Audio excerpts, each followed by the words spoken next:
सवाल तो भाई अब सीधा चलना चाहिए शलभ मणि त्रिपाठी जी के पास, माननीय विधायक जी के पास। ये कौन सा तरीका है? ये क्या तरीका है शलभ मणि जी? शलभ मणि जी रुक जाइए अभय जी। शलभ मणि जी, ये क्या तरीका है? जब देना ही था तो फिर बृजभूषण शरण सिंह को ही दे देते। क्या उनके दबाव में उनके बेटे को देना पड़ा है? जो इतने गंभीर आरोप हैं, परिवारवाद पर आप आरोप लगाते हैं, महिला सशक्तिकरण की बात करते हैं और महिला खिलाड़ियों के ही मामले में आरोपी शख्स के बेटे को टिकट दे देते हैं उसी सीट पर। समझ नहीं आता कि इस तरह का दबदबा है इस एक आदमी का। अंजना जी, आरोप कौन लगा रहा जरा आप देखिए। राहुल गांधी जी अमेठी से चुनाव हारते हैं, वायनाड की सीट उनको दे दी जाती है। और अगर परिवारवाद की बात करेंगे तो कांग्रेस का नाम शुरू करूंगा, समाजवादी पार्टी का नाम शुरू करूंगा, बाकी लोगों का नाम शुरू करूंगा जो हमारे मिश्रा जी बताएंगे बिहार के भीतर। आखिर दिक्कत क्या है? करण भूषण सिंह के बारे में आपको मुझे लगता है जानना चाहिए। लगातार कुश्ती संघ में सक्रिय रहे, एक नौजवान है, लगातार समाज सेवा के क्षेत्र में काम करते रहे।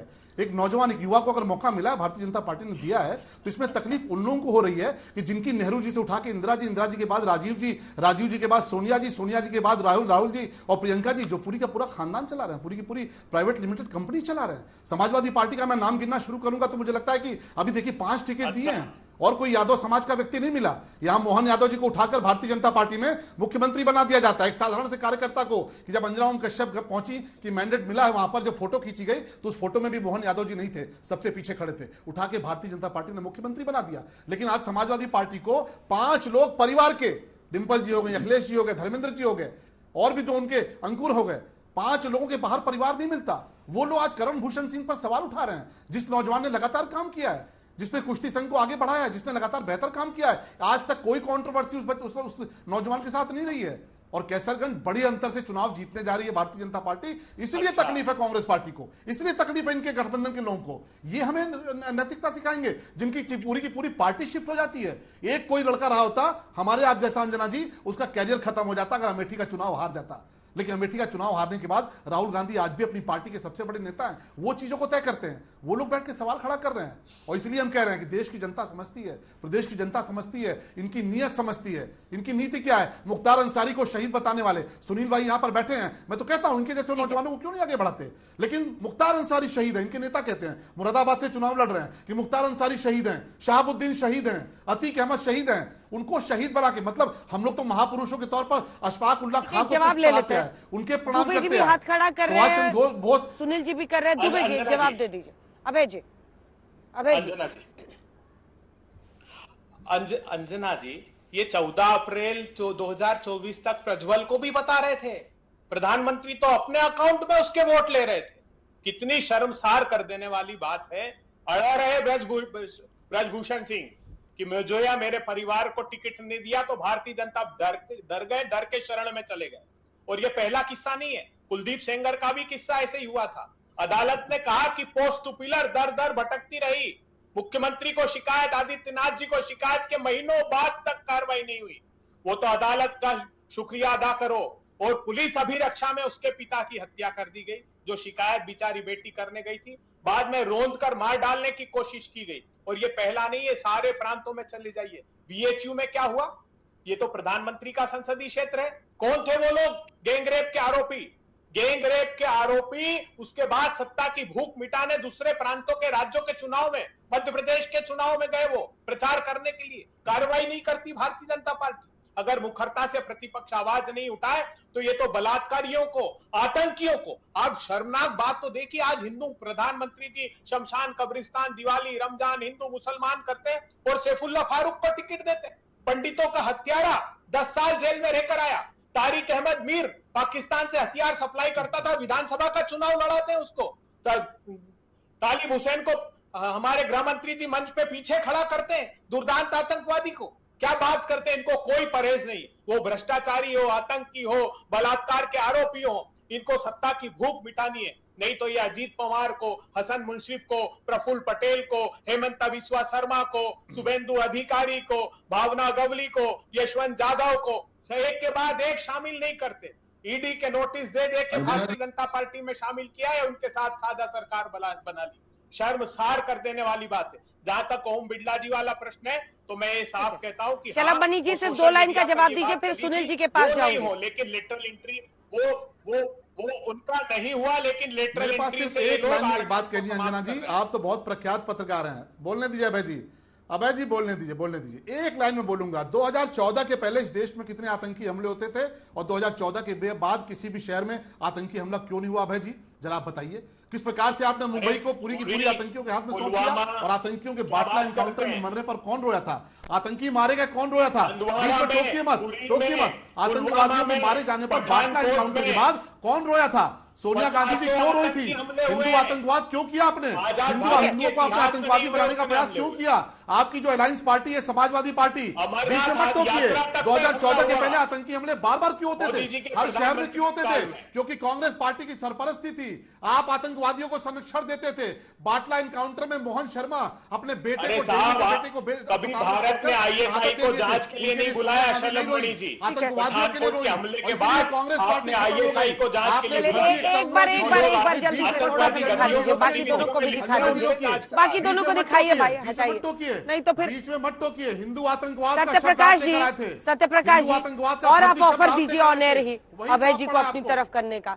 अब आप ही दोनों को मौका नहीं मिल पा रहा है। सुनील जी पहले बोलेंगे समाजवादी पार्टी का पक्ष रखने के लिए। मुख्तार अंसारी, मैं केवल ये सारे माफिया डॉन, सजा याफ्ता लोग, उनके परिवार वाले सही है? ये उनका सवाल है, इसका जवाब जरूर दीजिएगा। मैं भारतीय जनता पार्टी का अफजाल अंसारी को टिकट देने ये देश के लोग एक लाइन में समझ जाएंगे। आज की डेट में, आज की तारीख में भारतीय जनता पार्टी का नया हीरो कौन है? प्रज्वल रवन्ना। और ये बात हमारे नेता माननीय अखिलेश यादव जी ने कही कि पूरे देश में सबसे ज्यादा भ्रष्टाचारियों के और बलात्कारियों का अगर गोदाम कहीं है तो वो भारतीय जनता पार्टी। ये लोग अब भ्रष्टाचार पे, ये लोग अब बलात्कारियों पर ज्ञान दे रहे हैं, बात कर रहे हैं। एक बात मैं और साफ करूंगा, जो भी बीजेपी के प्रवक्ता ने कहा कि प्रमोशन में आरक्षण समाजवादी पार्टी, मैं अंजना ओम कश्यप जी के कार्यक्रम में कह रहा हूं और इस बात को हमारी पार्टी ने भी कहा है कि वो समाजवादी पार्टी की गलती थी और उस गलती को हम सुधार रहे हैं। जैसे ही 4 जून को इंडिया गठबंधन की सरकार बनेगी, जाति जनगणना करा करके ओबीसी का भी आरक्षण बढ़ाएंगे, दलितों का भी आरक्षण बढ़ाएंगे, आदिवासियों का भी आरक्षण बढ़ाएंगे। उसकी चिंता मत करिए। आप बताइए कि आप मुद्दों पर क्यों नहीं बात कर रहे हैं? शलभ भाई, सत्यप्रकाश मिश्र जी, उन्होंने अपनी नीति साफ रख दी है। मिस्टर मिश्रा, हमारी नीति वो करेंगे, हम कर चुके हैं। बिहार में 10% आरक्षण हम बढ़ा चुके हैं। बीच में नहीं बोलिए, असल मुद्दों से भटकाने के लिए सब कह रहे हैं।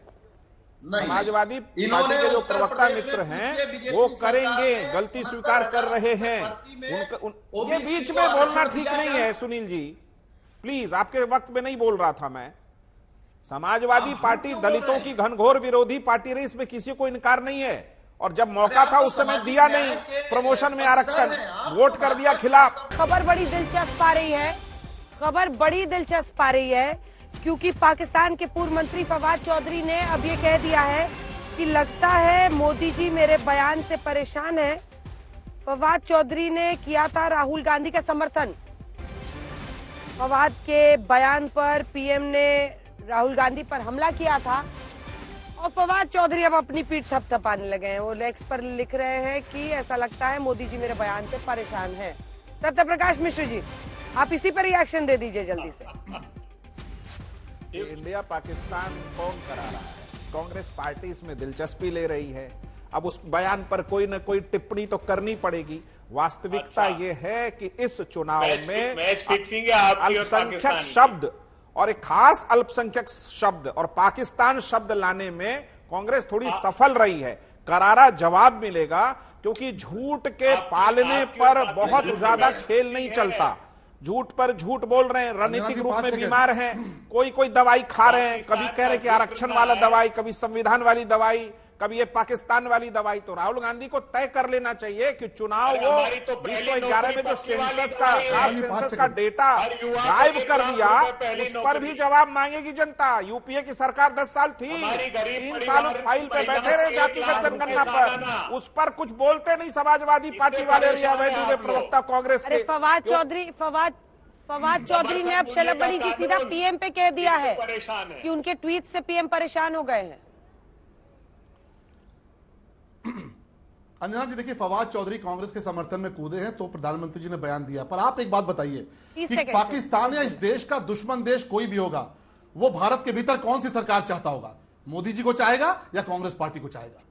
कोई भी दुश्मन देश, भारत का कोई भी दुश्मन मुल्क हो, वो कांग्रेस पार्टी की सरकार चाहता है, इंडी गठबंधन की सरकार चाहता है। क्यों? क्योंकि उसको पता है कि जब भी भाजपा की सरकार आएगी, मोदी जी की सरकार आएगी, घुसकर सर्जिकल स्ट्राइक करती है। कोई डोजियर नहीं भेजते मोदी जी, और बार बार भाग के मनमोहन सिंह जी की तरह दुनिया के मंचों पर नहीं जाते कि हमें जाकर पाकिस्तान से बचाओ, हमें चाइना से बचाओ। घुसकर मारते हैं मोदी जी के नेतृत्व में, हमारी सेना घुसती है, सर्जिकल स्ट्राइक कर आती है। ये तो सबको पता है कि जितने दुश्मन मुल्क हैं वो आज कांग्रेस की सरकार चाहते हैं, भारत के भीतर कांग्रेस गठबंधन की सरकार चाहते हैं। जितने दुश्मन मुल्क हैं भारत के,